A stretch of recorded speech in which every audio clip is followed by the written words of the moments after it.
All right. Hi, everybody. Welcome back to another episode of XS Exceed. This is Gearface, a perennial Exceed newbie, here to learn about another new character. And the new character that I'm learning about is Nu.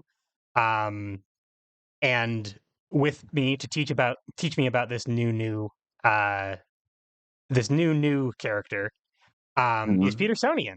Petersonian, Hello. thank you so much for being on the show. I'm so excited to have you. No, it's my pleasure. Glad to be here. Yeah.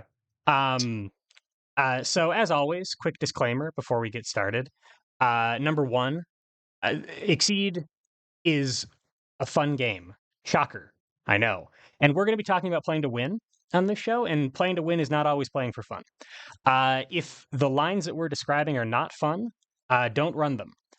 Please play for fun. You will have more. You'll get more enjoyment out of the game. You'll probably play for longer if you play for fun, and in the long term, that's going to make you a better player anyway. Yeah, if Um, you make your goal winning, you're going to burn out.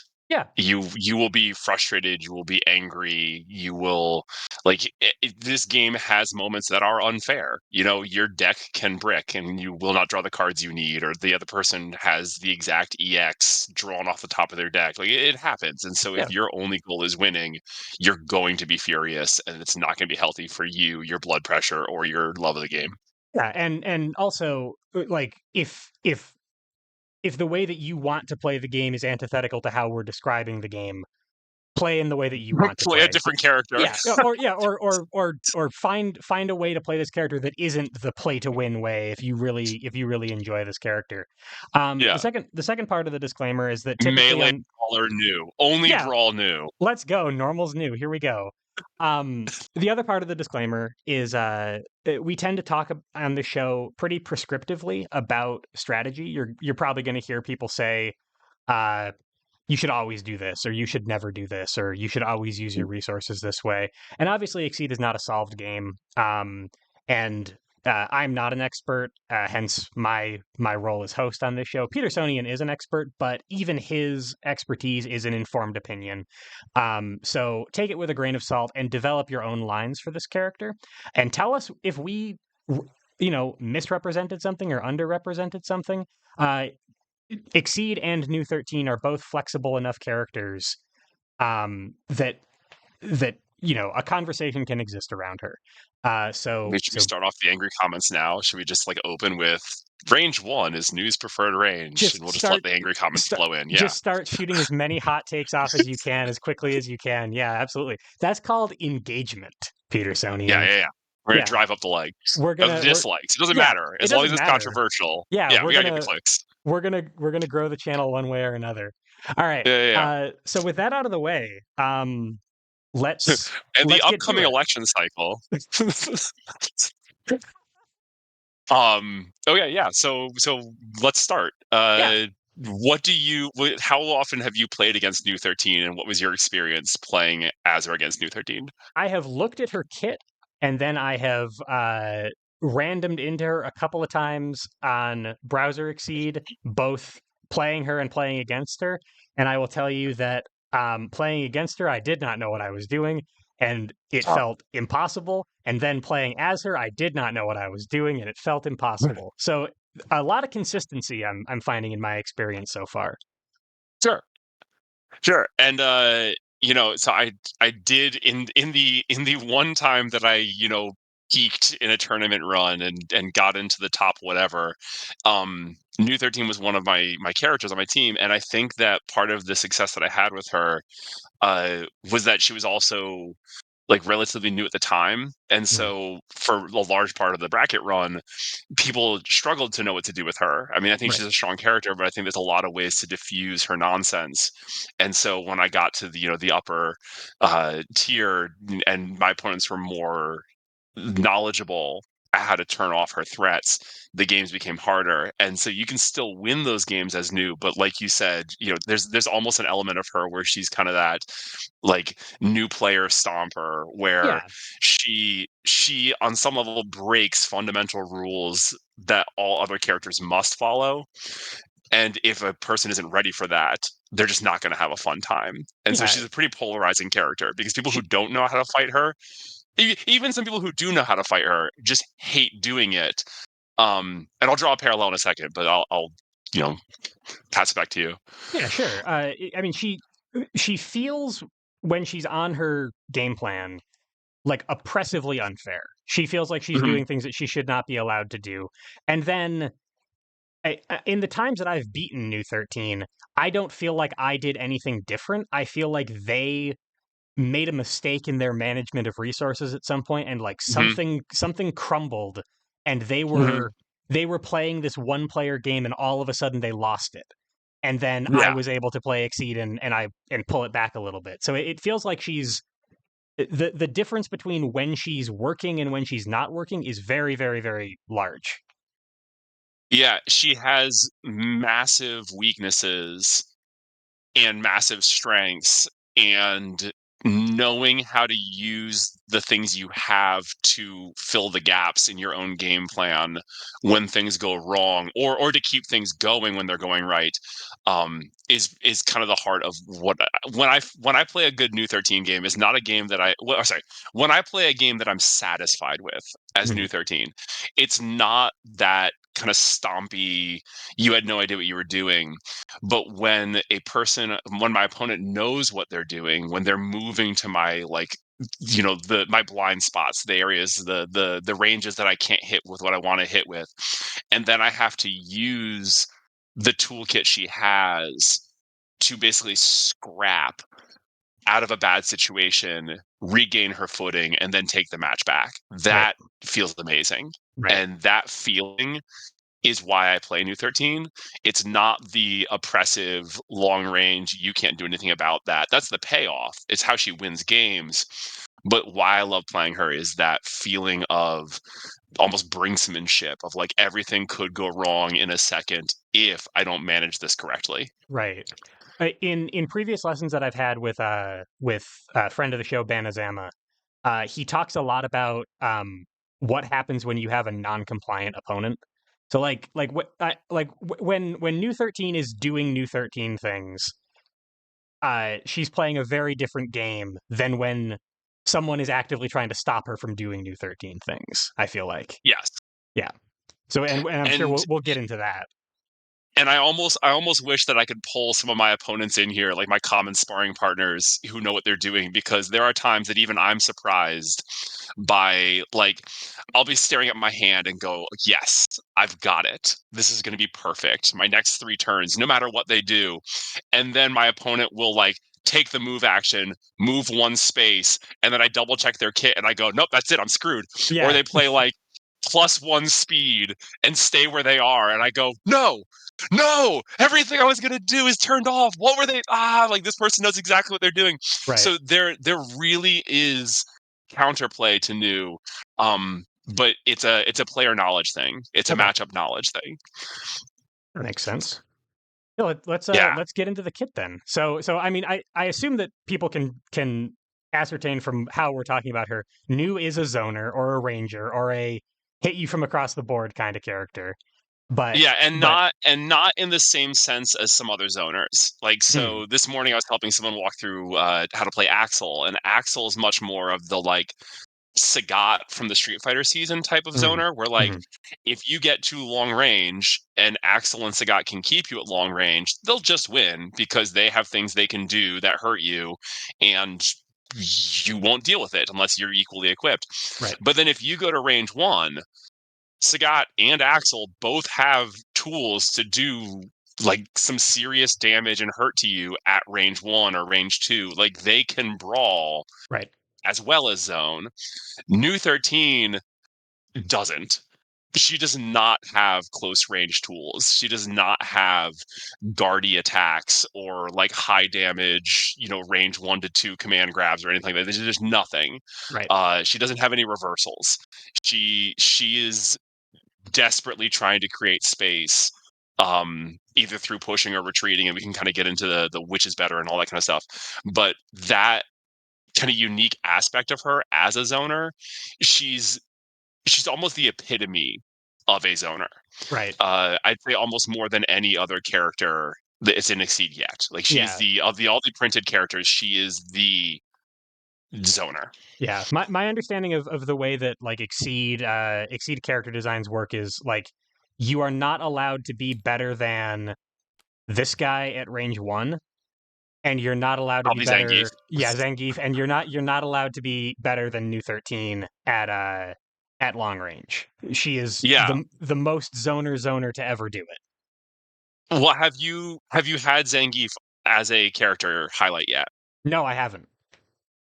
So it's interesting. So Zangief is actually what I would use to start talking about Nu-13 as far as like a counterplay, which is kind of an odd place to start, but we might as well.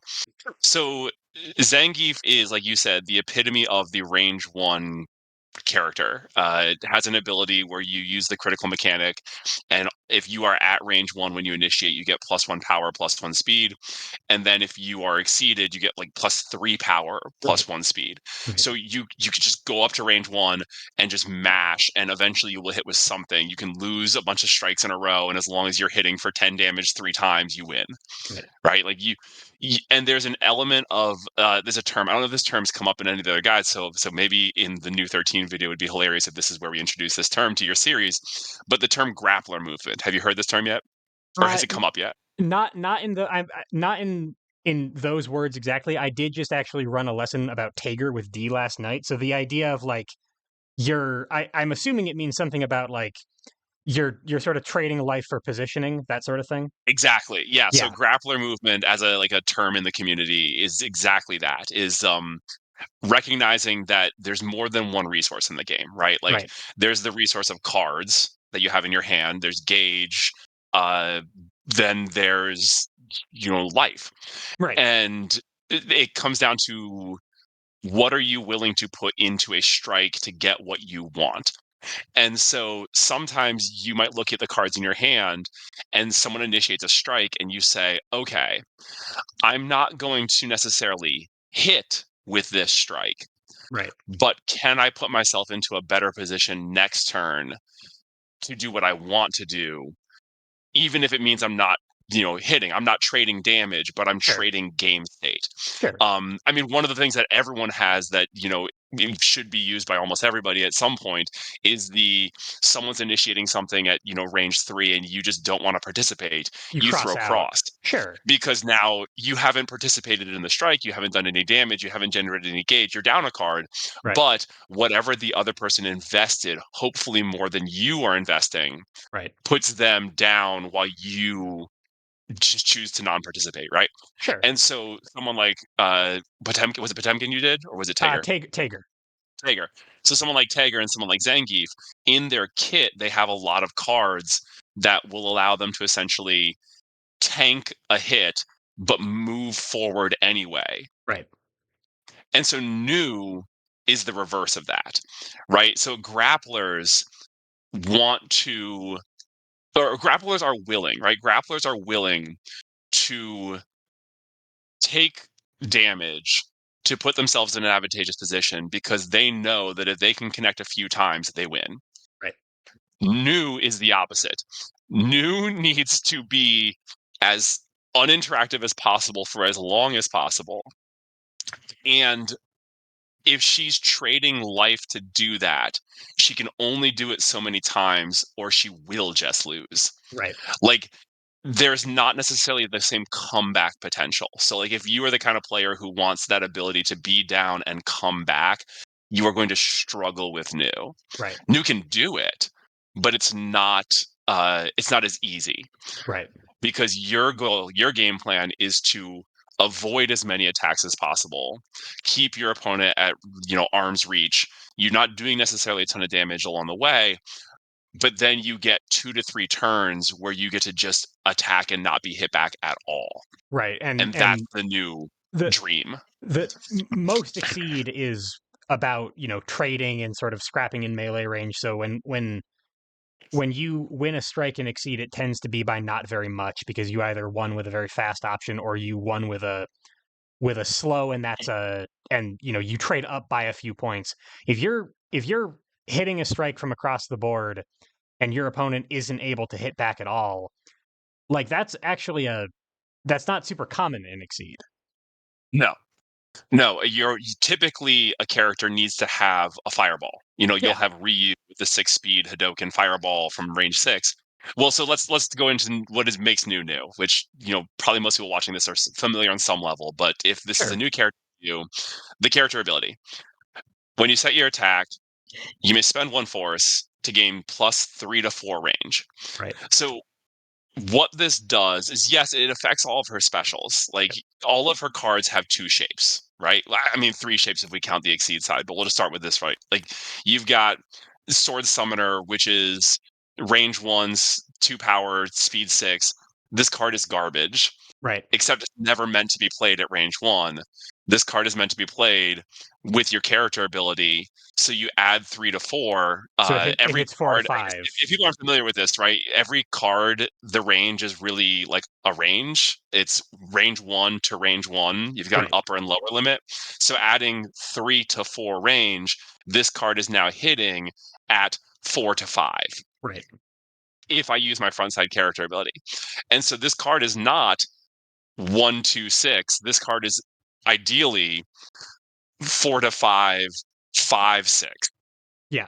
which is an amazing Which is card. a much, much, much better stat line. Yes, like So characters would kill for this. yeah. So this is a 5 to 7. This is a 5 to 8, and all of this applies to the normals as well, where grasp is hitting at Yeah, 4 to 5, cross is hitting at and four to that's the thing six. about Nu-13 is that you need to realize is your normals become specials. Yeah. Is kind of the way you want to think about it. Like, grasp is not 1, 3, 7. Grasp is 4 to 5, three 3, 7. seven. Move your Totally. opponent. Yeah. Yeah, and then when you exceed, it just gets worse for your opponent. Like, your attacks have 0 to 4 range, so they don't just hit 4 to 5, 1 to 5, Right. Yeah. You and get you're not rid of even that. paying for it. You get rid of that range shadow problem where if you the same way that anyone in any game could assault underneath a spike. With a slower option that Nu is using, you might be able to get underneath it because she's upping the minimum range as well. But Yes. in exceed mode, uh, that shadow disappears. Yes, absolutely. And Okay. so, we can get to counterplay in a second, because each of these sides have things that you should be looking out for as new to like minimize, and your opponent is looking at things to capitalize on, right? Sure, sure. But so that's the whole basis of Nu-13 is you want to get a person far enough away that you are able to use your character ability to hit them for unreactive damage that they can't hit back, and do that enough times that you can generate 3 gauge, exceed, and then do it better Right, right. So until they're dead. so in terms of as we sort of go from here are the individual elements of her kit into this is your kind of like coherent game plan. Step one of that is unless you have a reason not to, you're looking to exceed as new as And like priority one. Is that correct? yes, now you can exceed at the wrong time. Hmm. Like, you can absolutely lose games by exceeding when you shouldn't have. um because it's a tempo loss. So unlike Right. some characters, News Kicker doesn't give you Yeah. She any just action draws. compression. Yeah. She draws. She doesn't strike or anything or move or anything like that. There's no strike, there's no movement. Like, Axel only exceeds once, but Axel gets to retreat and draw a bunch of cards, Right. right? And Right. other characters get to, Soul gets to flip and strike, right? Yeah. Nu-13 draws a couple cards, which, listen, she wants it. Yeah. One of the biggest things that you will be juggling as Nu-13 is your economy. Yeah. That is the trade-off that she makes. Y- She has the ability to do this ridiculous, oppressive, far range, uninteractive game plan, but she does not draw cards. Right. And even without looking at the rest of her kit, her character ability, at least on front side, costs a force every time you use it. So And you're down 2 cards, every and your every opponent's only committing 1 card to it. every turn in order to afford that uninteractive offense. So I guess question one then is Yes. how frequently you're using this ability. I assume as much as you can Yes. to make things hit, but you're running yourself out of cards. Yes. Well, so if you are at range 4 to 5 and you are given the ability to set a strike, looking at the cards in your hand, if you've got something fast that positions you or the moves your opponent, you almost always use it. Okay. There's obviously exceptions. You've got character interactions. You might have a character who has a range dodge, Sure, right? sure. Cammy. You might have characters with a lot of guard on a certain attack that's going to hit you at a certain range if you do a certain things. Like you can't do everything in the vacuum of your own kit. You need to look at what they have, but for the most part, you're typically going to look at the range 4 and go, I've got Sword Summoner, I've got Grasp, like, I'm gonna slam this. Right. Like, a speed 6 range 4 attack that does 5 damage is gonna be, for the most part, uninteractive, right? And Right. a lot of cards at that range that even have guard are gonna have 4 guard, and so you'll Right. typically stun a lot of things out there. You won't stun slow fireballs, but again, this is kind of like, you have to look at your opponent and what they have. Right. Many characters don't even have a slow fireball for you to be worried about in the first place. No, and then a Right. lot of them, when their slow buff fireballs are down, you're still sitting on an entire kit that you can make Yeah. faster slow fireballs whenever you Of want. you have various speeds of fireballs, and that's kind of all you have. That's all you have. Right. Yeah, until Okay. they get mid-range or close range, and then you have to figure out what to do with that. Right. And So, then I and guess then the and then first thing. you say, all right, well then I won't spend anymore, uh, No. because No, they're if too they're if close. their range, which kind of tips the hat to, like, what do you do against this front side? You go to range 3, Free. or you Okay. go to range 2. Okay. Because if you go to range 3, no longer can she spend on the ability because everything will miss. Right. All of her attacks will miss if she uses her front side ability at range 3, 2, or 1. Right. So unless your opponent is just not paying attention and they cross out and get hit by something, like there's no good reason for you to ever use it range 1 to 3. Right. So an opponent that moves to that range is forcing you to either use a boost, take the move action, or play your cards unmodified, right? Right. No benefit, no, anything added to them. So you do have tools for that. But actually, let's start at the beginning, because Nu-13, more so than a lot of characters, every character should be mulliganing for the cards they want. Nu-13 needs to mulligan for the cards they want, Okay. because your first turn is possibly the last time you'll be range 4 for a while if your opponent is doing their job correctly. Right. So if you get to go first, you're looking for grasp. Like, you just want grasp, and I hate to make it sound so binary. Like, you can use a lot of other things. Cross is great. Sword Summoner is great. I mean, depends on your opponent and how many times you've played this matchup. You might even get cheeky and throw out sweep at range 1 because they think you're playing grasp, so they play focus, Oh, and then they get hit focus. by sweep.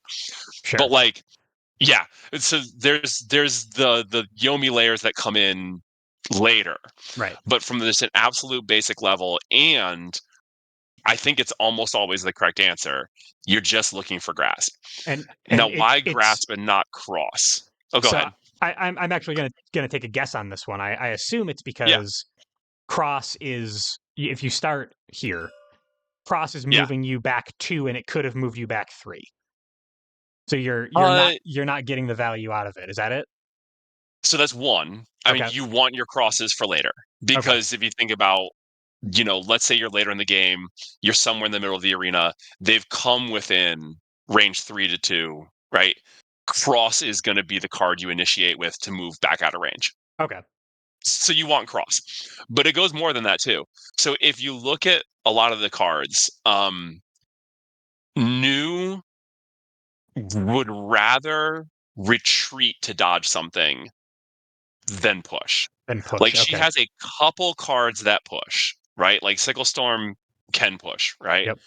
But if you're using this, I mean, a lot of characters have ways to get past this. Right. Like, Sickle Storm would have to be played naked, right? Like, you're playing this without character ability, and you're hoping you get to push them out of range. Right. Supra Rage. This card can just be thrown at range 3. You'll push them 1, but you also can throw this as a mid speed at range 2. and still dodge things like sweep Right. because you'll retreat one and then push one. But having that space on either side of you where your back's not to a wall and there's board behind your opponent gives you a flexibility that you need because Nu getting cornered is not good for her. So Right. again, counterplay. How do you want to beat a Nu? Push her into the corner and unload on her because Right. she can't cross out. She can't retreat with super rage. She can't retreat with spike chaser. Not that she typically does, but she can't. She can't play aerial backflip on sword Right. summoner. The boost on aerial backflip is incredible, and if you're in the corner, it's useless. And she's not Phonon where she's shoving you all over the arena like the Phonon like or Axel. Phonon sure, and sure. Axel, if you look at all of their range creation, it's push. Right. So Phonon and Axel can sit in the corner like a machine gun turret and just be like, go away, go away, go away, go away, go away. Right. Nu has to move, Right. typically, to dodge. There's obviously exceptions, but typically, if you're Nu and you're looking to not get hit, you need to have space to move. And so playing cross turn one, It if it you cor- initiate, it corners you corner yourself. yeah, you do your opponent's job for them. Yeah. Okay. Now they have to spend force to move in, or they have to use a boost to move in. But the thing is, back to that whole grappler movement, right? Like, how does your opponent beat Nu, even if they're not a grappler? Is they spend their resources to get in, Right. because then Nu has to spend her resources to get out. Right. And chances are most characters have a better economy than Nu does. Right. Okay, that makes sense. So So you've got grasp to do is yourself favors and do things like grasp turn one, because now you're pushing them backwards. right. And other than focus, there's not a lot that deals with a 4-5-3-7 uh push or pull two. And obviously you're pushing, you're making them have to spend as many resources as they can to Get get back back in. in on you while still having some space at your back. Yep. And Ha- so that's almost always your turn one if you can get it. Now, like I said, you can play around with this. But I have found that you will lose in wild and creative ways when you least expect it on like a cheeky turn one. Like I have lost tournament games because or struggled turns like first two turns of tournament games because maybe I look at it and I go, okay, this character, I've played this person before. They know that it's Nu. They're going to be digging. Like, you'll see people a lot of times if they're against Nu-13, mulliganing their entire 6 cards as player two to get that focus, Get right? focus, sure. Yeah. And so, but I've had games where I've initiated going, okay, I know that they went for focus. I'm Nu. I need to get some damage in. I'm going to throw range 4 sweep turn one. Right. And then what happened is my opponent didn't draw focus. And so they did the classic, well, I have nothing in my hand that beats what I think they're playing. So I'll play dive just in case Right. they did something else because Right. I'm going to lose this strike anyway. And then they beat my sweep because Right. they were able to, come in and then that was it. I'm down 2 cards, right? I spent a force on my character ability. I spent sweep, which you need your sweep because when the opponents are coming into range 1 to 3, your specials are not going to help you. Right. You are reliant on your normals to survive and deal damage back, like to trade. And so losing sweep and losing a card, like it's almost never worth it. Okay. So, but before we get into her specials kit and stuff, just a quick question about something you just said about the normals. Other than grasp, which is this sort of, it sounds like kind of game defining, kit defining card for her. Are most of the rest of her normals reserved for defensive and brawling purposes just because her specials can't do that and your opponent's going to make you do it? Or am I On front sometimes side, yes. okay. At, or am Because I remember, once you go backside, that minimum range is removed, yeah. This sweep and hits so the now full you get board. and now you get all kinds of funky thing. Range 1 dive all of a sudden dodges and hits. Right. Yeah, you turn into Cammy for a second. Yeah, well, at least in regards to dive, yeah, Right, because your right, range is it's a range 1 to 5 dive, advance 3 if you crossed over, like, it's right. good. It hits pretty Um, much the full board at that point. yeah, absolutely. Um So most of your normals, especially your slow counterattacks, you want to hold on to them. Okay. Uh, and maybe you eat a spike at some point, right? But like it's almost like you've got to take the gamble, Right. unless you just have a read on your opponent, because you've got to just you're weathering a storm and hoping that you'll have a turn afterward. Right. I guess in that way, she truly is an anime fighter in Exceed, which is in fighting game terminology, which I've only learned from playing Exceed because I do not play fighting games. Right. Is like, especially in a lot of these fast paced games like Blaze Blue, someone will come in and hit you, and then it sets off their combo, and they'll do their whole combo, and you're whatever, and then eventually, if they drop the combo or if the combo ends, you get to take your turn, right? Yeah. And Totally. Nu-13 is that kind of character where she's like, oh crap, they got in. Okay, hope I live. Great, they dropped the combo. Now it's my turn. Time to And start my own offense. Right. yes. Gotcha. So for cards like this and this, you're you want to be holding them for when they're important, not necessarily spending them with your ability to hit from super far away on front side, and you're certainly not spending them as force to fuel your ability on front side. No, no. I mean, I'm sure that there's a world Sure, and a sure. game, a specific matchup where you will, but typically no. Yeah, yeah. What going back to the disclaimer at the start about uh, Y- Yeah, yeah, yeah. Exceed's not a solved game. When we say never, we don't mean never. But these really should be used for melee brawling that your opponent's going to make you do. And is that mostly true of the other normals as well? That you are more likely to like. I mean, something like Spike, you would need to be at pretty extreme ranges to make Well, think this about that. I mean, this is great if you've put like your back, or if they're away and you've backed up. right. Like Yeah, this is fantastic. you're already winning at that point. Yeah, So if you were at range 6 and you can throw a range 5 to 7 spike, yeah, what are they going to do? yeah, I mean, you're even if probably they feeling come okay in, about that. yeah, you're feeling okay. Yeah, So like you you can throw this if you're winning, like if you're winning board state. But a lot of times this is a boost because you're boosting this when they come in on you, right, so that even if they hit you, hopefully you get to do your own, like, zoner movement where like, oh no, you hit me, but I still got cross off. right. Or like, Or oh no, you hit me, but I dove I over still you. was able to dive over you Sure. after you did whatever, right? Okay. Like Yeah. this becomes, it's the armor and guard that your kit doesn't have. So you need that. Right. Um Assault, the boost to retreat, like you're going to use that a lot. Right. It's not that you won't attack with it. Playing this on Exceed side, where like, oh, I'm really far away. I play a thing. You play a defensive tool.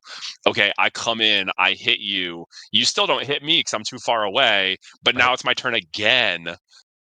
Like I'm gonna back up. I'm gonna do whatever. Like so, assault, is great as an attack when you can get it. But a lot of times you just need to back up 4. Right. You back up 4. These are used when you're in a really bad spot or when you're in a really good spot. As Yeah. on front side when you're sort of getting to your win condition. Grasp is used to set up that win condition. Well, and sometimes I mean, because it'll happen. Like, okay, you're Nu-13, you mulligan, or your second player, you mulligan. Everyone's had it happen where you just draw all your normals. And so you just kind of, for a minute, you go, okay, I guess I'm not really Nu-13. I'm just normals girl. And we're just gonna brawl. Like I'm gonna open EX dive and go to range 1 because I'm holding focus, grasp, and assault, and Right. I'm just gonna go in and do my thing because you're still playing the game that everyone else is playing. And so you can't always get so caught up in like, Right. I need to go to range 6 and 7. You want to go to range 6 and 7, but like if you're given you know, All of your normal's brawling hand new, tools. just Yeah. go brawl. Like, Yeah. it's fine. Yeah. I Certainly definitely I your won a game opponent's not going to before expect where it. yeah, I am like in my own head for a new player, I have landed Legacy Edge notoriously only once in an Right. actual like competitive game. I struggled to get this card to land, and other people are like, "No, it's super easy. Ah, whatever. I don't know what they're doing. It's great, good for Right. them." But I hit it once, right? And then I looked at my hand, and it was like sweep, sweep, grasp, and I went, "Okay, cool. Advance or retreat up to 8. I'm going to go to range 1." Like I hit them Right. from across the board, and then I went to range 1 And because I you said, "I'm going to finish this. I'm going to finish this game just brawling." yeah, that's really funny. So Yeah. so these could be punish tools. They could be defensive options in that kind of middle state where you're looking for your ranged advantage. You're probably going to be using your specials a little bit more to set up that advantage, except for grasp. Yes. Okay. Yeah, your specials are like if you look at the shapes, which we can do in a second, like Yeah. they're designed to be used from further away. Gotcha. Okay. You That know, makes and sense. so things that are true for any character, and just like so this is just like part of any guide, right? Like focus and parry, sorry, reading and parry are huge because if you have them down to the end like of their deck and kind of like a decent chance of what's in their hand, landing a good reading on a character that wants to be as uninteractive as possible, like that can win you the game, Right. and maybe in a way that it doesn't for other characters because other characters don't have to rely so much on those clean hits.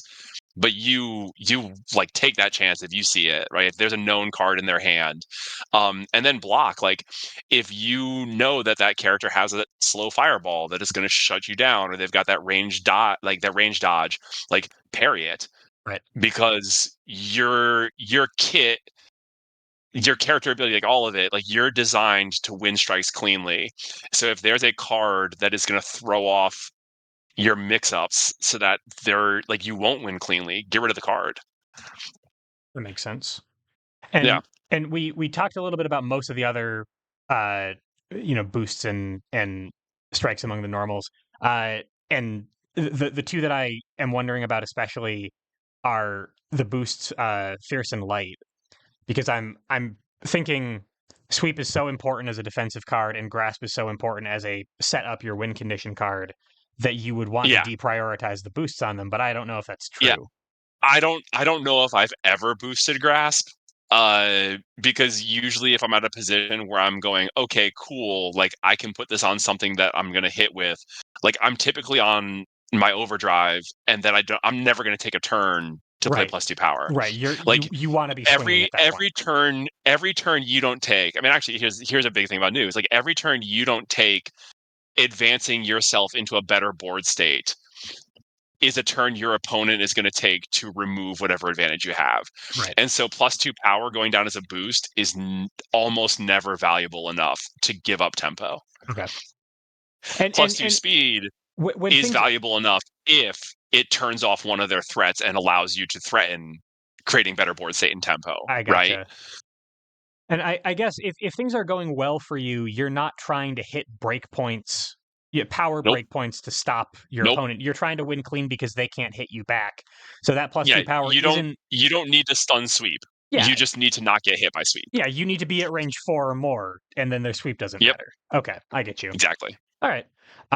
So those are the normals then, and their interactions for new are very very different, and their use cases are very different. So it's important to remember that. Um, Yeah.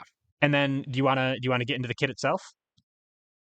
Okay. So I almost always joke that Spike Chaser is just force. Like I will spend this card as force whenever I can.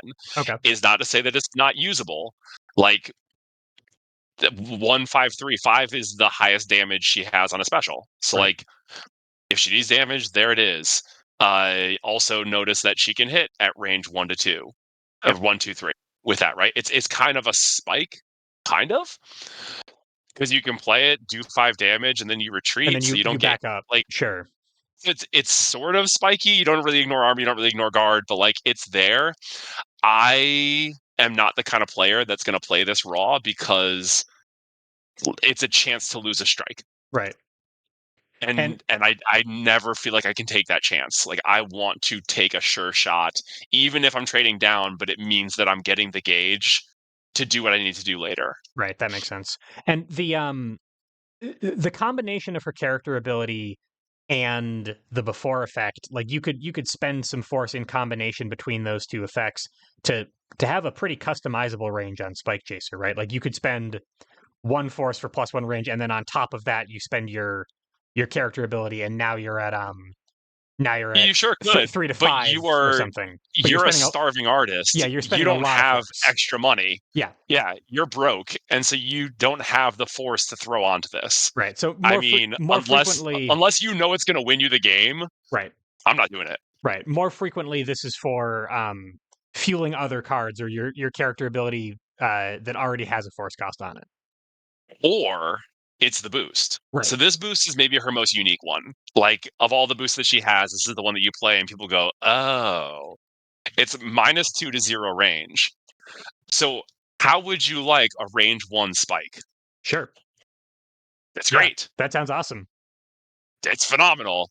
It also turns Sword Dance right here next to it into a range 1, you know, 1, 3, 4, 4 before draw 2, Right. spend up to 4 force. Like, that's great. So And sometimes and you'll play Luminous Slave, and like because it's just a funny boost. this would also interact with your character ability where instead of having uh +3 Go +4 ahead, try and do the range. math. Yeah, Go ahead, I'm try and do the math. Because I I'm promise working you, in a I'm game, you'll uh, try and do the math, and you'll mess up, and you'll whiff something. yeah, I'm working so hard, Petersonian. So this would get you +1 minimum and +4 maximum range then. Yes. Okay. So grasp is now 2 to 5, right? Right. Okay. Which isn't gonna solve most of your problems. Okay. You know, your character is mostly not struggling with someone being at range 2, although it can be, and I can talk about that in a second. You know, so maybe, you know, using that ability at range 2 to hit with a range 2 grasp, like, maybe that's what you need, right? Right. Sure. Um, typically you're going to use other tools, but you could, right? And like I said, usually this is like you're at range 1, you're looking at your hand of all specials, and you don't necessarily have the ability. Like, sometimes the correct answer is change cards. Like, just change cards everything, hope you draw what you need, right? But sometimes the option is -2 to 0 range, now draw 1, you've drawn 2 cards, and all these range 2 cards now hit. Right. So at least you have more you can actually do that the opponent has to deal with. Right. So It's not part of her win con. It's not something you're going to do often, but every once in a while you find yourself in a position where you're like, "Oh shoot, well, deal with this." right. So Luminous Slave is a uh diffusal of your opponent's good positioning option. Most of the time it's force, and then once in a blue moon, Spike Chaser is the right call, it sounds like. Once in the bluest of moons. Okay. That makes But it sense. also draws you too, right? Like, it does a thing for you that's good, and you prepped. Right. Like, she does not have draw on most of her things, so, like, sometimes you're okay with that, Right. right? It's like it's just you're card cycling and you're turning on a threat, and then, oh no, you lost a strike. Well, at least you have juice in the tank, and you can, go on with your life. Sure. Okay. That makes sense. So then here I'm going to move them out of the way as we talk about them, Yeah. and we So can refer turn back to one, them later. if I'm ever possible, like I'm striking with grasp and I'm spending spike chaser, right? Like Okay. that is my turn one opener almost every time.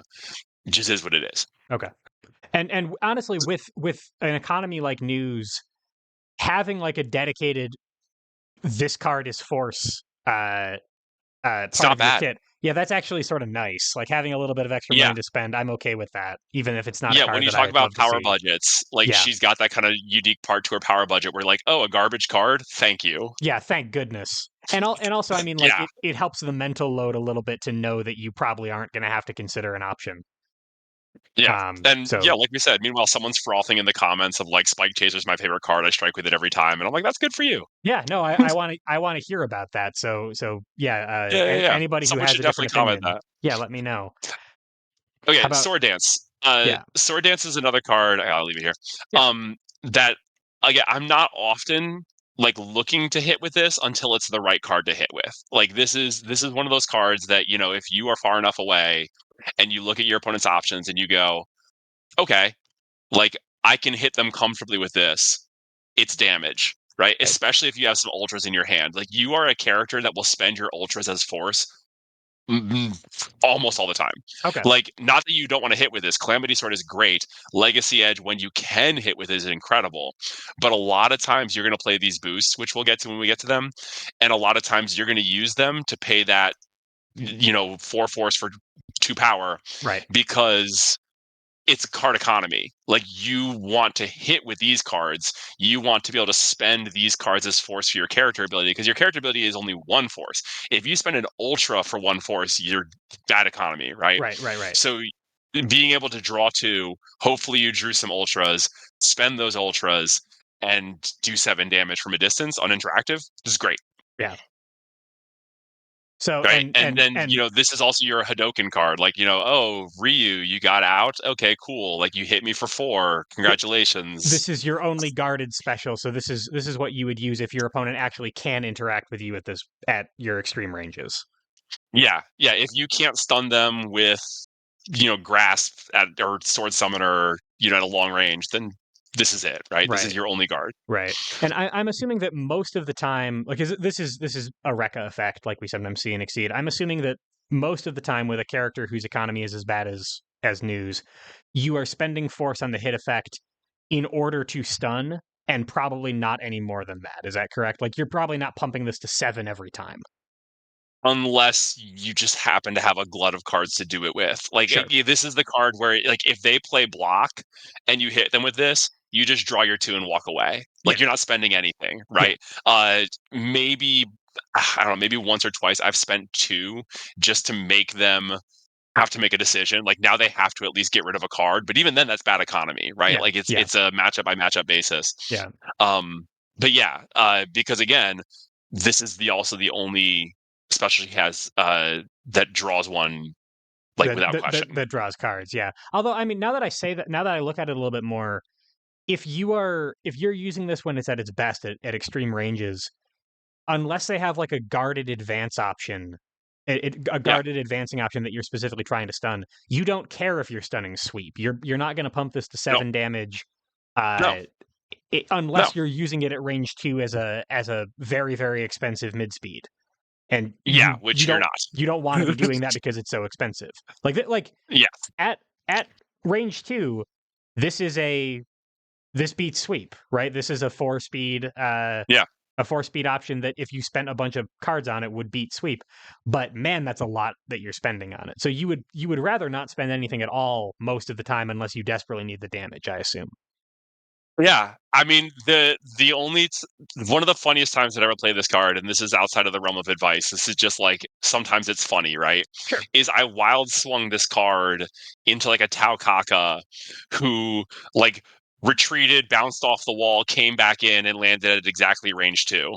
Right. Like didn't stun me, and then took 7 damage. So like, maybe that's your game plan, but Yeah. typically not, right? Do the funny thing. But if they have a Tatsu, if they have a four guard advancing option, I that mean, that yeah, you're I trying to could stun, see. you spend more. Let's say that you're, I don't know, facing Kai, and Kai initiates at range 2, and you're like, this is their 7 speed. Right. I'd play this. Yeah. You know what I mean? Like, what else do I have to lose? You're. I mean, it's that or wild swing. So Right. like, that's the other thing with new is like you will wild swing a lot as new on defense unless you have like a focus or a sweep or something that is safe, because you would rather keep cards in your hand and just lose a strike Right. than play a card from your hand, get stunned, lose the strike, and be down a resource. Right. And if you're wild swinging on defense, it's because your opponent is initiating into you. That means if they're initiating into you at all, it means you're already kind of losing. Yeah. Okay. And so you just go, okay, cool. I'm Yeah. waiting for my turn. Yep. Yep. Yep. The inverse of the grappler movement thing that you were talking about earlier. She's like, "All right, time to Yeah. weather this storm. I don't care about this strike. I'm wild swinging." Yeah. Okay. And so the boost on Sword Dance, Gravity Seed, it looks way more useful than it actually is. Like, Yeah. okay, cool. The opponent cannot move on their one turn. Right. It costs you a force, and then at the start of your next turn, you add this to your gauge. So you're not going to use this the way that, say, like other people with trap boosts, will use them, where You're going to stop their movement and allow you to do something. Your opponent just will not strike into you, Sure. right? Your opponent will boost and pass turn back. Your opponent will prepare, change cards, Yeah. exceed, like do any of their low tempo actions that they're like, cool, thanks for letting me do this, and you're down a card. Right. Why would you do it? Is that 3 gauge break point of Calamity Sword, Legacy Edge, but also your Exceed mode. Right. Because Right. so it's season 5, it's the Blaze Blue season. You have Overdrive, right? So it's an Exceed mode that you can do multiple times in a game. And Nu wants to do it multiple times in a game. So being able to say, like, you don't get to aggress into me this turn, and I'm right at the cusp of that 3 gauge. Now I have it at the start of my next turn. I've traded down my economy a bit, but now I get to take my turn sooner. Right. Okay. And if It's like they a risk mitigation. right, and if the opponent says, "All right, we're at sort of mid to longish range. I'm just going to empty swing into this. I'm going to range one or range 5 grasp to so that this boost goes away." Well, your You ability can use works. your character Yeah, ability. your ability works Yeah, on defense too. So then you actually get your yeah. hit. So, but like, I guess my point is, if you play this boost, and they swing into you, have something that hits so that you can get your gauge anyway. Yes, and Yeah, that's also part of the thing about exceeding. Like I mentioned earlier, you can exceed at the wrong time. sure, If the cards in your hand are going to like hurt your ability to keep fighting, your kicker is you draw one, an extra card, right, and you can't just hope and pray that that extra card is the card you need. Like sure, sure. you want to exceed or overdrive when you know that you're not going to waste the precious turns that you have in Right. it. And probably Yeah, after we cover the rest of these specials, I want to take special mention of like her gauge payout options, like these four cards over here. And maybe when we talk about her exceed mode, we can talk about like what card she wants in it. we should, because that's a big part of any character. Like a Totally. well-designed character will want to spend their gauge in multiple ways, Yeah.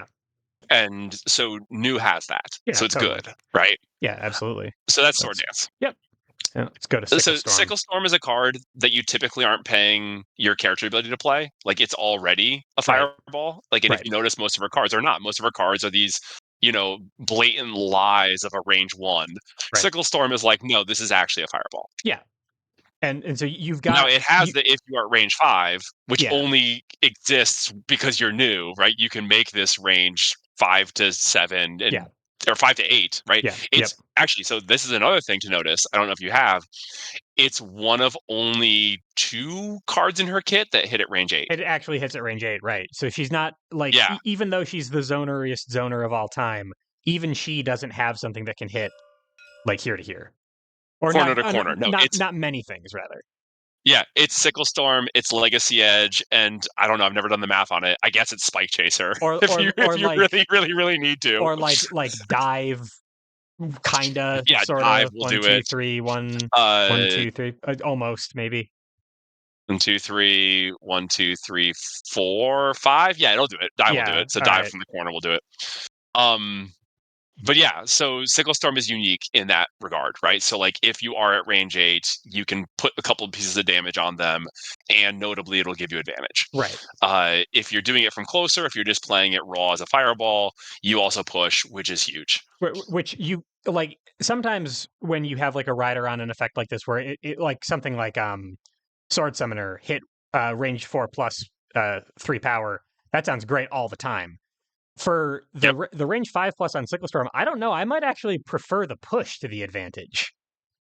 If it's what you need right then, Yeah. it's what you need, right? Like Yeah. this is getting to that whole as Nu, your biggest decision points all game will be how do I use the tools that I have to get to the state that I want? Right. That's your scramble. Your scramble is because you're not doing this in a vacuum. Your opponent is actively working to undo every bit of advantage that you get. Right. And so you're looking at this. And if you're at range 5 plus and you look at their kit and you go, okay, they don't have anything faster that's going to move them in, they don't have a guarded advance. I'm going to use this now because it's going to get me 4 damage. It's going to get me a gauge. It's going to get me advantage. That's what I need. But if you're at range 4 and you're like, no, what I need right now is to get them out, right? Like it is what it is. Yeah. You use it in both situations, and it's good in both situations. And honestly, Yeah. if they're already at range 8, you don't need a push effect, so the advantage makes Nope. sense. Okay, yeah, Yeah, cool. and the boost is great. Like, I don't even need to explain the boost. +1 Right, speed, hit, you may push or pull 1. push or pull It's 1 sounds it's awesome. great. Great card. You'll strike with it. You'll boost with it. Like, it's both. Okay, sounds good. Then Super super Rage. rage. Another card that you will play. Like, this is essentially another one of your defensive options because it's a poke. Not that you'll play in defense necessarily, right? But you can. Like, if you're calling out a mid speed or a slow, like, Right, you can do this. I've done it plenty. Like, sometimes you just need to be gutsy. Because I think we said earlier, like, you play this at range 2, it's going to retreat you 1 because you may, like, that may is huge, right? Because if you right, play this at range 3, retreating will get you out of range. You won't hit, so you won't get the right, push. But at range 2, you get to retreat and push, which is creating way more space than you had before. right. Right before, you were on the ropes. Now all of a sudden you're comfortably at range 4, At range and 4, it's your turn yeah. if you're defending with this as a mid speed. Yeah, and so when earlier you said uh, you will do this on defense, but not necessarily play it. Sorry, you'll use it defensively, but not necessarily play it on defense. Um, although, and then you said you could play it on defense. You could. What? It's one of those But things. You're watching their discard. You're seeing what they yeah, have. You're looking at the yeah, threats. You're saying, "What do they want me to hit? What do they want to hit me with?" If they're a character, and this is back to the Yomi layers, it's like, what do they want? What do right, I think they right. want? What do they think that I want? How am I going to go around that? And if we're just going layer 1, and like, it's you're facing Solar Ragna, like, a lot of times they're playing just a slow damage yes Yeah, special, right. and you I want to go, I want to get away from cool. them. I want to mitigate my worst case. But when you said that you'll use this defensively, that doesn't necessarily mean you'll play it on defense. For Nu, is using something defensively just using it at close range to try to get out again? Like, close range. Yeah, like so the way that you So were so in this, maybe I think I know what you're talking about. Go ahead and explain though. I was going to say the way that you were describing using most of your normals defensively doesn't necessarily mean that your opponent is going to initiate into you and you respond with a normal. It means that you're in a bad position and these are the times that you'll use it. Is that also kind of true of Super Rage? No. Okay, So so okay, well, two ways. So defending, let's go to the first case, is like, you're responding to an attack. You're defending, they initiated, you're defending. right, I would use this at range 2 if their kit is a bunch of slows and I know they want to hit me with it, right? Like, right, so that's how this would be defensive. But, like, if you look at this is not a lot of power. right. So this is not winning you a game. So defensive to me as well is just kind of that, like, creating board state. I And see. so Okay, okay. you play this at range, you know, 3, you're going to push them 1 if you're on offense. But, like, I've really come around. This is not something this is a play pattern I've developed more recently. Is like, let's say they're playing something that is going to advance them 3 spaces and you're at range 4, right? Right. You throw this at range 4, retreat 1, they don't hit you. Yep. Like, it's a tool that she has that does that not a lot of other things in her kit do. Right. you That know makes and sense. most things at range 4 are speed 4, so, like, you will outspeed them. So it's got kind of that sort of, like, use this at your own risk, but sometimes this card will save you. Sure. It's a mid speed basically. Yeah, Uh, but the so boost will okay. be used probably more often. Okay, yeah, sure. I can see the applications for getting out of a corner for free or backing up into a good position. That seems like a thing that Nu wants a lot. Yes, so you'll more often air dash, but it's not like you won't Right. play super rage. And Super Rage, it doesn't sound like it's something that you're going to be spending your character ability on very often because, No. like you said, if it's a defensive thing, you're using it to create space.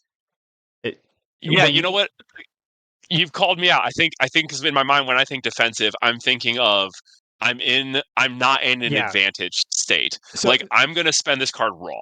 yeah, so I'm maybe not gonna use this to press my advantage. I'm gonna use this to create my advantage. maybe that's a heuristic that we go with that you use your character ability offensively. Yes. or as a punish tool, except for grasp. When you Yes. have when you have an advantage, that's when you are hammering on them. Defensively for Nu, you're not using your character ability. You are trying to You're make trying to get out of space. a bad situation. Yeah. Yes. You're playing on the Okay. back foot. Gotcha. All right, that makes sense. And then, oops. Yeah. And And that card helps you then, out in all those cases. cool. Okay. And then Sword Summoner. Yeah, so Sword Summoner is definitely like a punish. Like you've gotten them to range 4+, and you're like, cool, have 5 damage because I don't have damage anywhere else in my kit. Like Right. this is it. Like take it. Yeah. Unless you're hitting Otherwise, with it's bad. At range yeah, 1. yeah. It's bad at range 1. It's bad at range 2 and 3. Like even if you're exceeded and you play this, like I guess it's a poke, but like you have other pokes. Use Right. cross because then you back up too, right? Right. This Sure. is primarily I'm doing some damage, but then you're also balancing that with this boost. This boost is Yes. incredible. Yeah. This boost is why you never want to be in the corner. It's why you don't retreat, turn 1, because retreat 2, if you are at range 4 or 5 strike, is just everything you want in this kit. Notably, though, 4 or 5 only. So Yes. if you retreat to Not range more than. 6, yeah, Yeah. you won't strike. You'll just retreat to range 6, and then you should just be boosting backstep, right? And just go all Right. the way. Right. So this is your range 2 or your range 3, which is great because that's when a lot of other characters shine. That's when they're playing their mix-up games. That's when they're like their specials are all turned on. And so you get to say no Right. and back up. Right. And you were mentioning at the very top of this lesson, uh, your opponent, kind of their basic counterplay is to move to range 2 or range 3 where you can't use your ability and you also probably can't brawl quite as effectively. So this is get out of your worst position into your best position as long as you have room to back up. Board behind you. You Right. need the board behind you, which is why Right. you want to get out of there, which we can Gotcha. get into that with her character ability, which is like where you get kind of that degree of freedom and creativity and flexibility. But Sure. the reason that we like, so in case you haven't noticed, like we keep mentioning don't go to range 1 against Nu. Right. Now, you can go to range 1 against Nu. She's not good at range 1, but she has this boost at range 1. Oh, sure. Yeah, that's If the that's opponent is at range 1, push them 3 and draw 2.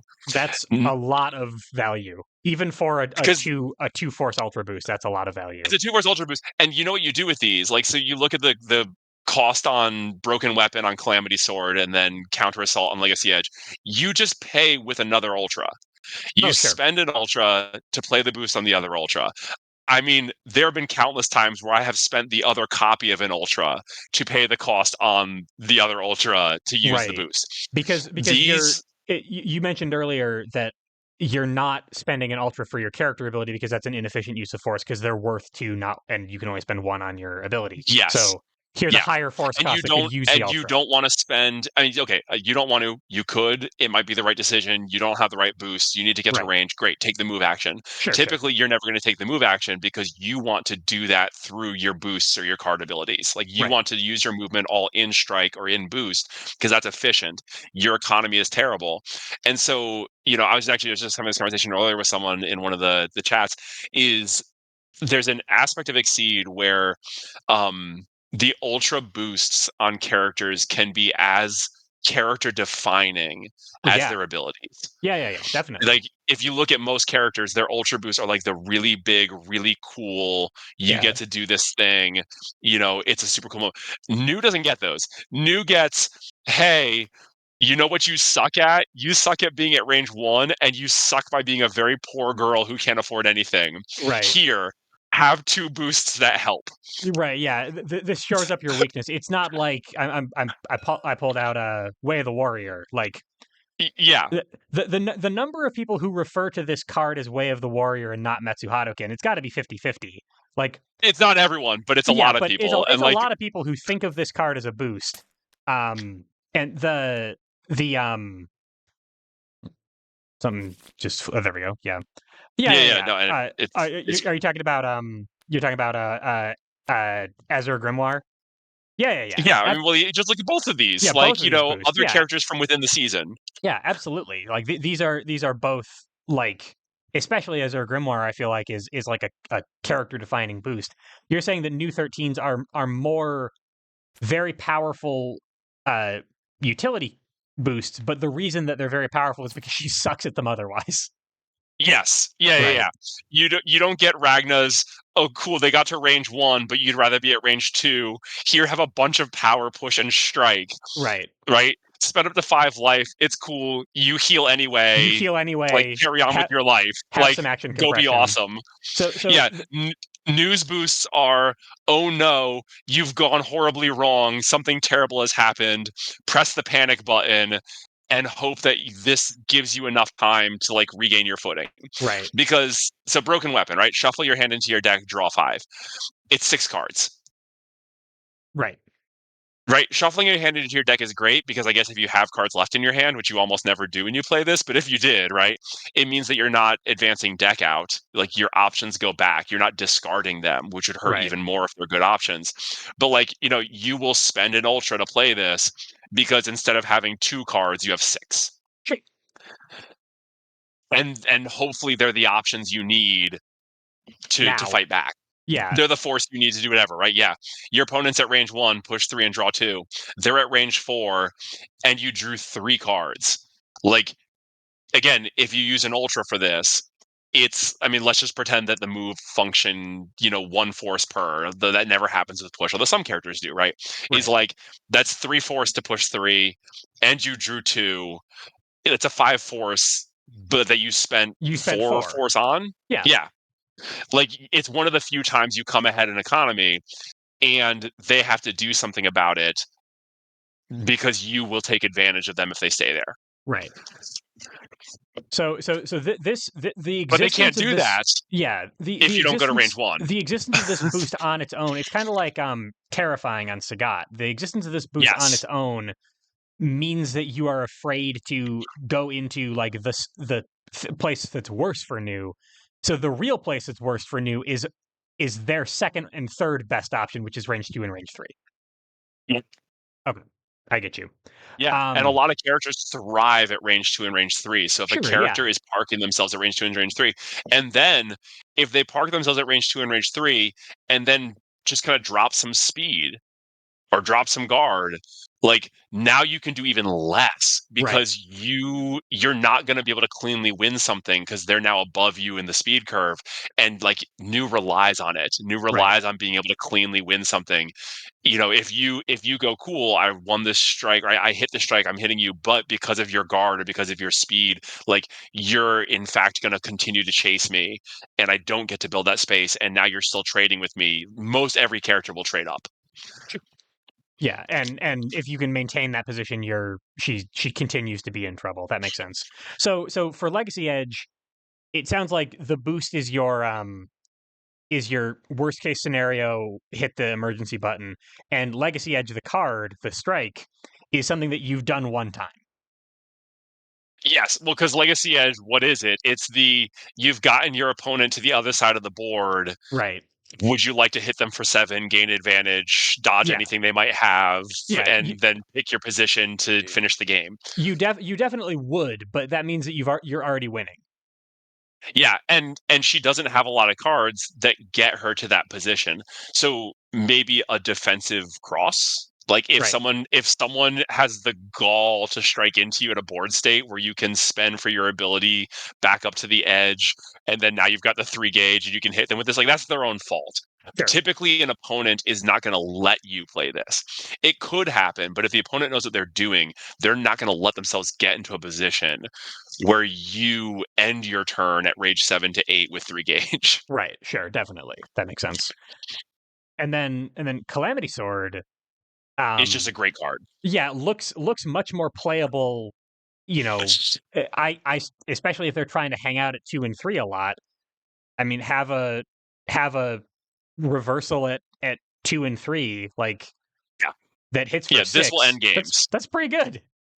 Yeah, this will end games. And if you're winning tempo and heaven forbid you're able to exceed and play this, like it's range 2 to 8, so range 2 to 7, speed 7, 6 power. Like it's great. It's Yeah, that's phenomenal. that's a lot of stuff. And so in terms of evaluating our use cases here, Both of these It's things could. also one of the only times, to go back to something you said, and I apologize for cutting you off. No, go ahead. It's also one of the only times that I will hold on to an EX in order to try and stun something, because notably this won't stun sweep. Sure, sure. So like if you play this into someone and it doesn't end you the game and they call you out and play sweep, you just spent three That's gauge 3 gauge. and one of Yeah, your best ultras to trade down. yeah, Like that yeah. will lose you the game. Sweep takes another card from your hand. You're very, very Yep. sad at that point. Yeah, Definitely. you just lost every bit of tempo you had. So it's Yeah, one of the only times that I will hold on to an EX an EX because because you don't that want to get hit by sweep. then the breakpoint actually might matter. Um, Yeah. so both of these can be spent as force, and probably should be a lot to maintain your very fragile economy. Yes. Counter assault is more commonly used than Legacy Edge. Calamity Sword is a very, very strong payout option, and Broken Weapon is like a when you need it, you need it. It is your economy. Right. If you have not been hitting, if you like again, it's a panic button, like Yeah. and you will need it sometimes. Right. Calamity Sword is just a good thing that you will have sometimes because Right. like you already have good things that are speed 7 and 6 that you can hit from, all these ranges. Because what's the other way that you can use your gauge? Your It's gauge exceeding. is make other things hit at that range by boosting the maximum but not the minimum. Yeah, which Right. finally I guess brings us to Yeah. Let's talk News about Exceed side. exceed mode. Because everything that you do in the game is about advancing toward exceeding. Like she is one of those characters. Like you'll hear people say, like, "Oh, like I won a game as frontside Waldstein. I won a game as frontside Lamdrekia. I won a game as frontside Lucia." Like Right. you almost never, if never, will say like, "I won a game on frontside new by just using my ultras." Like, no, it doesn't happen. Like Right. you will have to hit this at some point because everything is so fragile. Like you are Right. on such a razor's edge. So the thing about News Exceed, the two things that make this just so valuable that you have to use it. I mean, three, I guess, is so your overdrive effect. So for everyone not familiar with the Blaze Blue overdrive effects, is once you exceed, you don't discard your gauge. The gauge goes to a separate area, your overdrive area. And then at the beginning of each one of your turns, you must discard one of your overdrive cards. And when you discard it, the second you discard it, it triggers your overdrive effect. So this will let you retreat one for free before you get to do your things. Right. So you're at range one, you exceed, when your turn comes back to you, you retreat one. Now you're just winning the speed curve. Because let's say they had a speed 7 grasp, like typically, right? Obviously some people cheat, but Right. like typically speed 7's what they've got at range one. Your speed 7 just beats it Yep. and Because it still kicks them hits. back. And okay, they played sweep. Now they're at range four because you Yep. pushed them two because you were at range two. Like, Yep. so that overdrive retreat one is huge.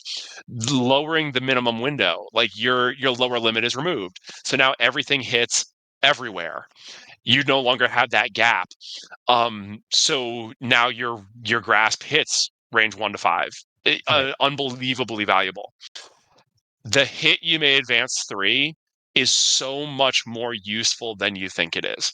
Right. Because what is your opponent doing typically?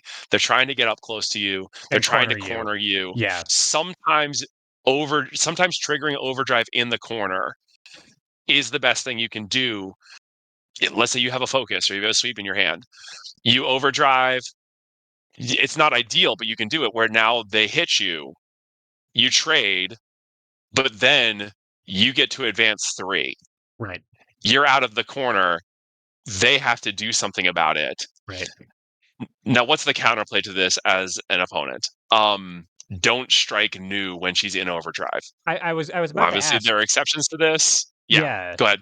So, one other thing about Blaze Blue exceeds, like obviously you can use them multiple times a game, but because the number of cards you put into your overdrive is also the turn count. Like when you put in Yep. 3 cards, you get I think 2 turns of exceed. You know, other characters who have a longer timer, they need to build up more gauge to do it. If new is if new is exceeded and hits you twice, which she probably will, because Yep. everything she has hits everywhere in the world now. Yep. Now she's got 2 gauge. If you strike into her, well, now she's got 3. 3 is enough to exceed again, and you've Yes. exacerbated your problems. Yes. So Okay. you don't strike into Nu if you can't help it, Right. because again, worst case scenario, she goes, okay, well, I'll just throw grasp. Maybe you had something guarded, you came in and you hit me, but I have more gauge now. I did Right. some damage. I'm going to retreat one. It's that whole weather the storm thing, right? Except that you're in a much better position. Like you have advantage on things. Right. Um, and then it's like, oh, okay, I hit you with this and I can choose to advance 3, so maybe that puts me in a better position anyway, Right. right? Or I dodge whatever you had. It's like there's all kinds of crazy things that she can do. It's also where she gets to do her cheeky sort of destruction. So astrals are astrals. Like if Yep. you've covered an astral, people know what this is. It's an ultra that characters can put into their kit by choosing to manually reshuffle. You don't need them, they're not necessary. Sometimes you just kind of are forced into it. Like Nu doesn't necessarily run into this problem as much as other people, where like all of her good cards are down, but it could happen. Like Sure. because her cards are so multi-shaped, it doesn't happen as often, but it could. And so Right. you take the manual exceed option or manual reshuffle so that your deck gets refreshed, but this ends up in your hand. This card, if you are able to build up 5 gauge exceed, you're sitting on a couple gauge already, right? This card allows you to hit from range 4 at speed 5 and then use your hit effects to advance 3 and then hit for 13 Right. Right. Because you can order your triggers. That's because you brutal. can order your triggers. Yeah. Okay. So You won't that, do it. Like I'll just but tell you now, because your opponent will see that you have this and then do right. everything in their power never to let it happen. Yeah. Yeah. You will hit any given player. Or no, you might not hit them. Someone has hit them with this in the past, Yes, it's and then doable. Of yeah. all the astrals, this is one of the ones that is playable, right? Right. Like it's an actual threat. If it's in your hand, you do Right. threaten it. But A good opponent will say no. every single opponent who has gotten hit by this will never get hit by it again if they can possibly help it. And odds are you're Exactly. not the first person to throw this at them. No, because it only will go off if you're exceeded. Right. Because you have to have that hit, you may advance 3. So front Right. side, you can hit them with this from range 4 or 5, but then you just do 3 damage Do and you 3 paid 3 gauge damage. for it. Yeah. So Okay. never going to happen. Right. Almost always, if you're forced into a position where you're reshuffling, you're going to use burst to draw 2, take another action, because then great, you got some economy, right? Like it's Sure. good. And you desperately Um, need that. yeah. Yeah. So that's new. Now, like we said, and we kind of covered it, where Nu gets exciting to me is not the uninteractive bits, right? It's this advance 3, it's the Right. overdrive retreat 1, it's the opponents at range 1 push 3 and draw 2, it's the oh no I have no cards, I'm going to draw 6 and ditch everything, it's the like I'm turning Spike into range 1 with Luminous Slave, I'm retreating to like it's all the evasiveness that you are working as hard as you possibly can to make work, because your opponent has fairly simple counters to what you want to do, Right. which is get to range 2 to 3, don't strike into you in your overdrive, boost speed to make your cards not actually like scary, play focus at range 4. Like, Spike won't hit at range 4 on front side, Right. because Spike becomes 5. 5 Yeah. to 5. 7, right? Yeah. Yeah. Yeah. Yeah. So you're like, cool, I'll play focus. What are you going to do? Put yourself in the corner? Got it. Cool. So so Nu is she's oppressive when she's oppressive, but she is scrambling for her life when your opponent knows what they're doing, and I love Right. it. Right. And so your reward for doing all of the scrambling is some uninteractive offense where you just get to hammer people.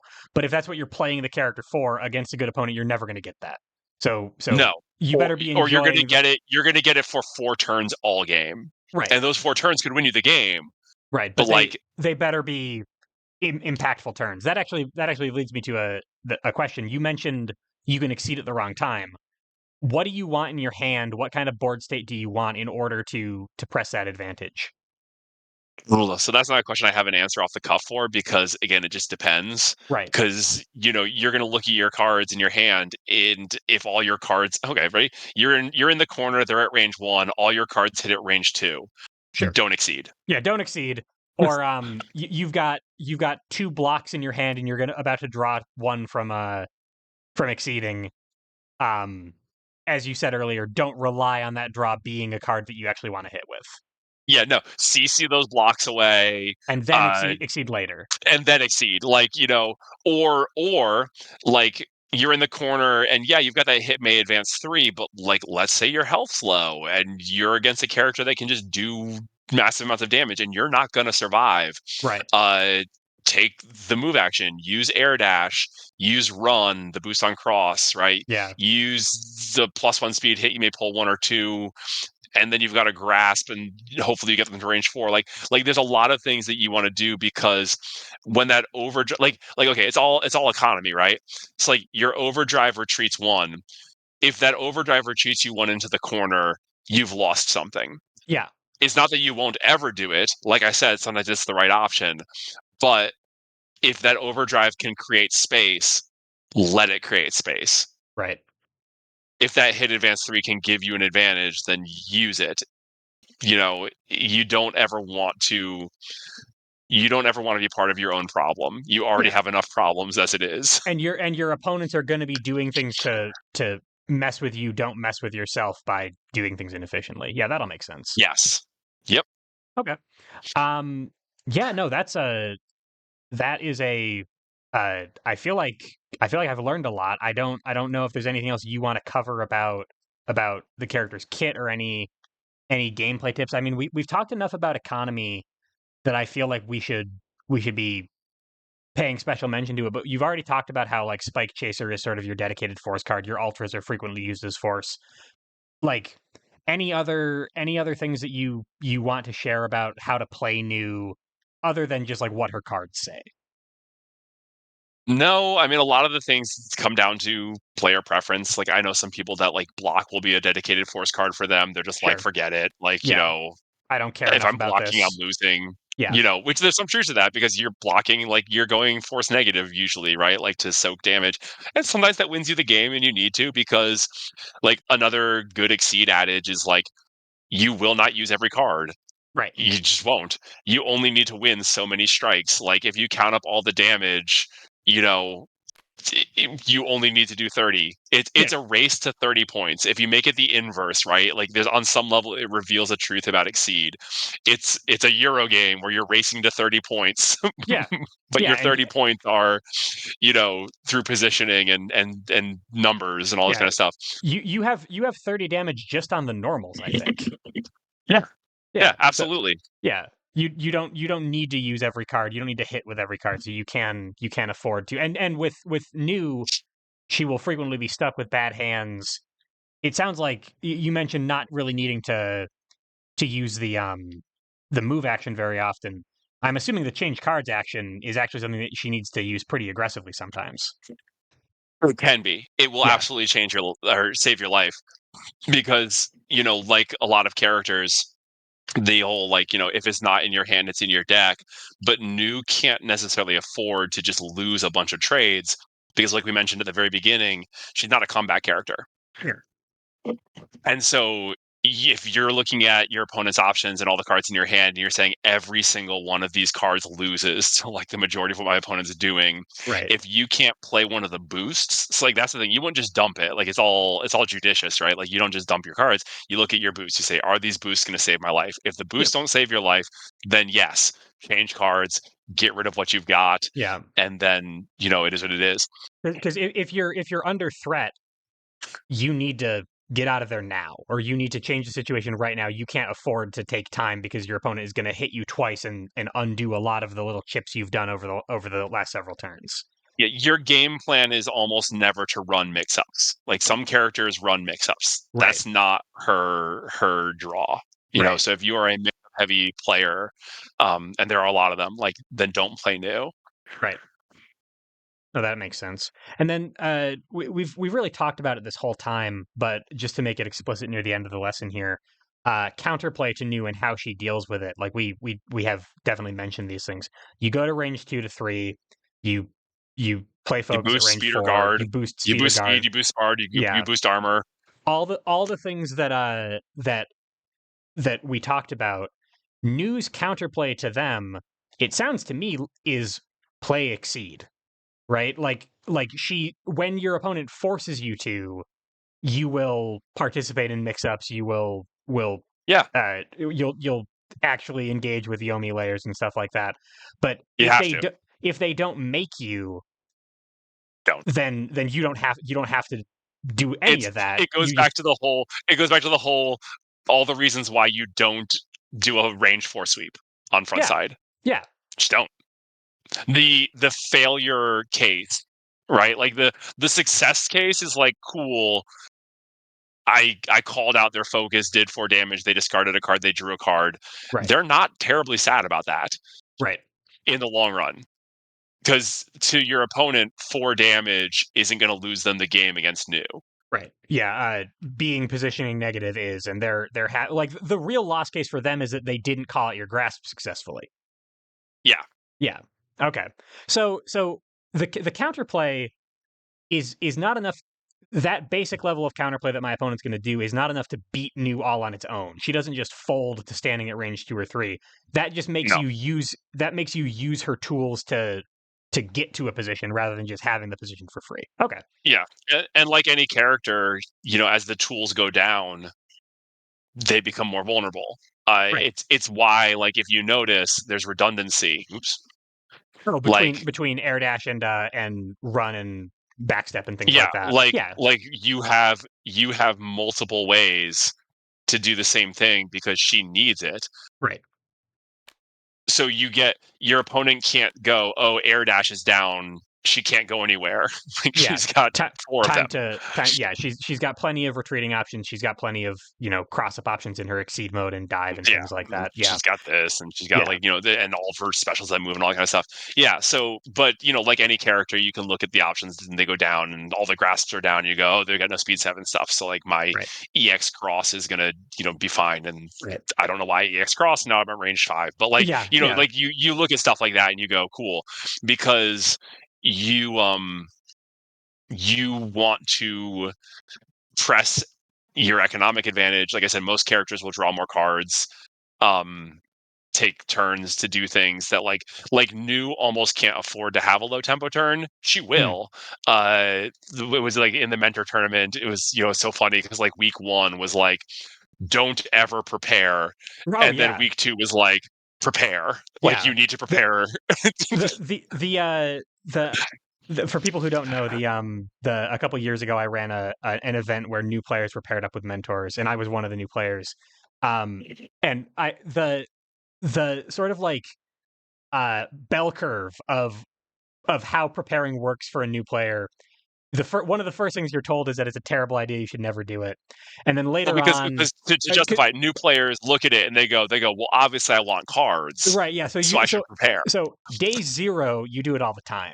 And then Yeah. and then the first thing your mentor tells you is that you're preparing too much, and what you internalize is, okay, better never prepare then. And then I Yep. feel like that's stage 2. Stage 2.5 is I prepared because my opponent prepared, and that gave me permission to. Yes. Now I'm allowed to do the Yeah. bad thing because you did the bad thing first, and then afterwards Yeah. you're like, oh, I'll prepare when I actually, when I've lost a strike already, when I've won a position, things like that. Like you start to judge a little bit Yeah, more and because discerningly. new, like, you will find yourself in situations where, like, yes, I can't CC the stuff that I have. I need it. Right, right, And so but I need cards. I need fuel for my engine. I need options that I can use. And so you'll prepare. But yeah, she's riding that razor's edge. yep, She preparing gives her opponent the chance to do something that is going to make her life that much more painful, right. um, in a way that she can't answer like some other characters can. Right. Like a lot of She's other gonna lose characters, position or something. Yeah, yeah, a lot of other characters have, Tiger Knee or something like Tiger Up, like, a reversal or some sort of defensive option, yeah, Angie, the character in general, right. is like, Yeah, yeah. cool. He can take turns off all the time to reload because he has a button that he can press on defense. Yeah. Yeah, He's like, I don't care if it's your turn. That's right, fine. right. That makes Nu sense. does care, cares Right. deeply. Right. But you need to do it anyway because you need those resources. And that is the skill testing part of new is learning to manage your economy. At the start of this lesson, I mentioned feeling like when I fought against new and won, it was because they did something wrong. I think that frequently what they did wrong was a resource management decision. Probably. Yeah. All right. So unless there's anything else that you want to mention, I definitely have what I need. Petersonian, this was great. No, listen, play new, make your opponents furious, make it look easy. Don't play by the rules of exceed. It's great. Yeah, new's fun. Yeah. New's awesome. Yeah, Play new. hopefully everybody here learned something a little bit, and if they didn't start out interested in this character, maybe they are by the end of it. I'm definitely very eager to try this out. As always, when I have one of these lessons, everybody sells their character so well. But Petersonian, thank you so much for your time and your expertise, and an audience, thank you so much for your time and your attention. Um, I really appreciate it, and I will see you all for the next one. Bye, everybody.